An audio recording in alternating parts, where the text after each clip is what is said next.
மாண்பு முதலமைச்சர் அவர்கள் கொண்டு வந்துள்ள அரசின் தனி தீர்மானத்தின் மீது அனைத்து இந்திய அண்ணா திராவிட முன்னேற்ற கழகத்தின் சார்பாக என்னுடைய கருத்துக்களை தெரிவிக்கின்றேன்.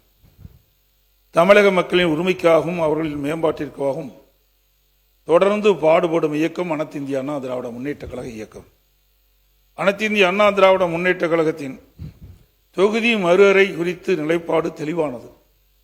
அதாவது மாநிலங்களுக்கு, குறிப்பாக தமிழ்நாடு போன்ற மக்கள் தொகை கட்டுப்படுத்திய மாநிலங்களுக்கு 1971 மக்கள் தொகை அடிப்படையில் நிர்ணயிக்கப்பட்ட விகிதாச்சார பிரதிநிதித்துவம் குறைக்கக்கூடாது. தமிழ்நாட்டுக்கு தற்போது 39 நாடாளுமன்ற உறுப்பினர்கள் இருக்கின்றார்கள். மொத்த பாராளுமன்ற உறுப்பினர்கள் எண்ணிக்கை 543 இடங்களில் 1971 ஆண்டு மக்கள் தொகை அடிப்படையில் 7.18% விகிதாச்சார பிரதிநிதித்துவம் தொகுதி மறுவரையில் குறையக்கூடாது. இதுதான் எங்கள் தேர்தல் அறிக்கையிலும் அனைத்து இந்திய அண்ணா திராவிட முன்னேற்ற கழக சார்பாக நாங்கள் தெரிவித்துள்ளோம். தொகுதி மறுவரையில் மாநிலங்களுக்கான தற்போதுள்ள விகிதாச்சாரம் குறையாமல் பாதுகாக்கப்படும் என்பது வெளிப்படையாக இல்லை. இந்த உறுதியை மத்திய அரசு வழங்க வேண்டும் என்று நாங்கள் வலியுறுத்தியதால் மாண்புமிகு மத்திய உள்துறை அமைச்சர் அவர்கள் 16/4/2026 அன்று மாலை நடைபெற்ற நாடாளுமன்ற கூட்டத்தொடரில் பேசுகின்ற போது தமிழ்நாட்டிற்கான விகிதாச்சார பிரதிநிதித்துவம் பாதுகாக்கப்படும் என உள்துறை அமைச்சர் அவர்கள் பாராளுமன்றத்திலே உறுதியளித்துள்ளார்கள். இதன்படி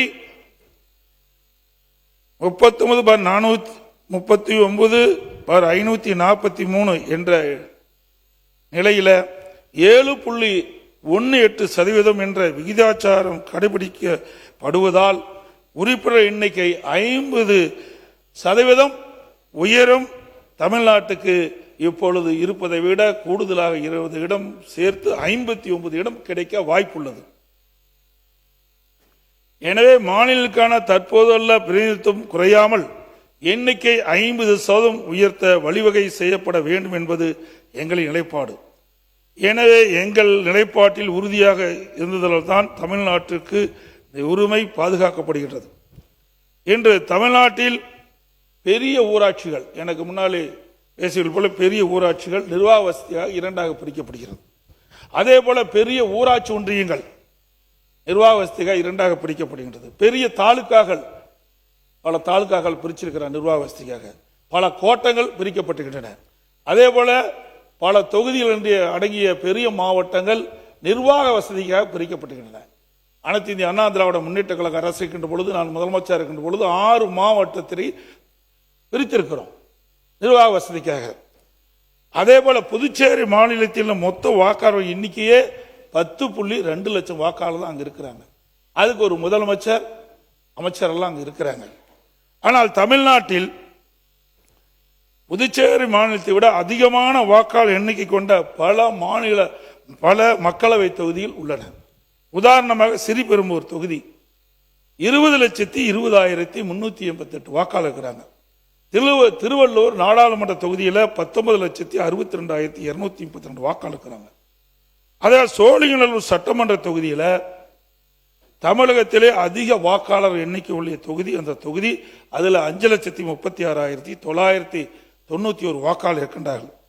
எனவே நிர்வாக வசதிக்காக வாக்காளர் அதிகம் உள்ள மக்களவை தொகுதி மற்றும் சட்டமன்ற தொகுதியை வாக்காளர் எண்ணிக்கை மற்றும் பரப்பளவின் அடிப்படையில் தொகுதி மறுவரை செய்வதில் எந்த தவறும் இல்லை.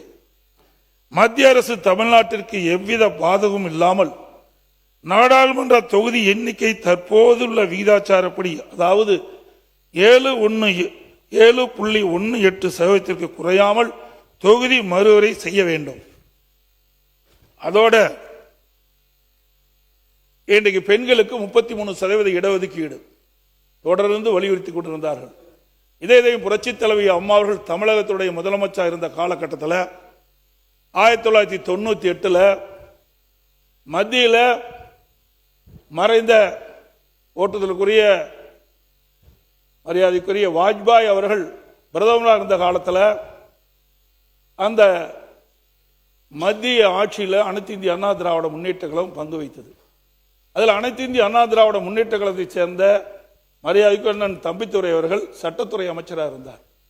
மாண்பு அம்மாவுடைய ஆணைக்கு இணங்க நாடாளுமன்றத்திலும் சட்டமன்றத்திலும் 33% பெண்களுக்கு இடஒதுக்கீடு வழங்க வேண்டும் என்ற அந்த சட்ட மசோதாவை நாடாளுமன்றத்தில் தாக்கல் செய்து பேசிக் கொண்டிருந்த பொழுது எதிர்வரிசையில் இருந்த நாடாளுமன்ற உறுப்பினர்கள் அந்த மசோதாவை பிடிக்கி கிழித்தெறிந்து விட்டார்கள். ஆகவே அனைத்து இந்திய அண்ணா திராவிட முன்னேற்ற கழகம் 1998 நாடாளுமன்றத்திலே பெண்களுக்கு நாடாளுமன்றத்திலும் சட்டமன்றத்திலும் 33% இடஒதுக்கீடு பெற்றுத் தருவதற்கு முயற்சி செய்யப்பட்டது. அதோடு உள்ளாட்சி அமைப்பிலே 33% இடஒதுக்கீடு இருந்தது. அதை பெண்களுடைய அமைப்புகள் பல சட்டமன்ற பெண் சட்டமன்ற உறுப்பினர்கள் பெண் நாடாளுமன்ற உறுப்பினர்கள் கேட்டுக் கொண்டது என்னங்க,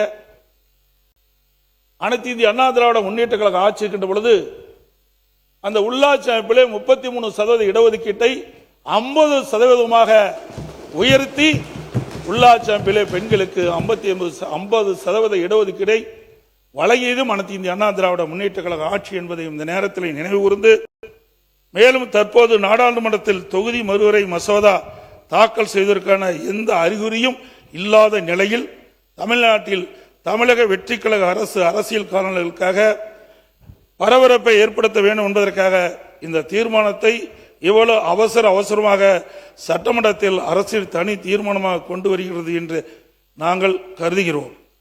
இந்த சூழ்நிலையில் மத்திய அரசு கொண்டு வரவுள்ள தொகுதி மறுவரையில் தமிழ்நாட்டிற்கு சாதகமா உள்ளதா பாதகமா உள்ளதா என்பது பற்றி எதுவுமே தெரியாத நிலையில் அரசியல் காரணங்களுக்காக தமிழக வெற்றி கழக அரசு கொண்டு வந்த இந்த தீர்மானத்தை அனைத்து இந்திய அண்ணா திராவிட முன்னேற்ற கழகம் எதிர்க்கின்றது. அதே நேரத்தில் இந்த தீர்மானத்தில் வர இருக்கும் மக்களவை பொதுத் தேர்தலிலும் அதன் பிறகு நடைபெற்ற சட்டமன்ற பொதுத் தேர்தலிலும் 1/3 தொகுதி ஒதுக்கீட்டு பலனை பெண்களுக்கு பெறுவதை உறுதி செய்ய வேண்டும் என்று அந்த தீர்மானத்தில் குறிப்பிட்டிருக்கின்றது.